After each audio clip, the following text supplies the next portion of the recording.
சொந்தம். கண்மணி கண்மணி என்னுயிர் கண்மணி, என்றும் உன் மூச்சிலே வாழும் என் ஜீவனே, என்றும் உன் மூச்சிலே வாழும் என் ஜீவனே.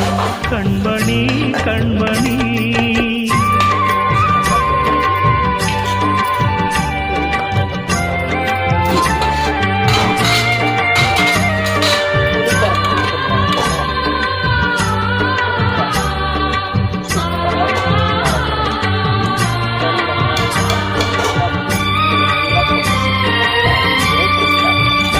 ஜன்ம ஜன்மங்கள் ஒன்றாக நாம் சேரணும்.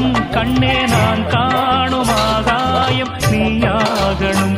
என்றும் ஓயாது ஓயாது உன் ஞாபகம், நாளும் உன்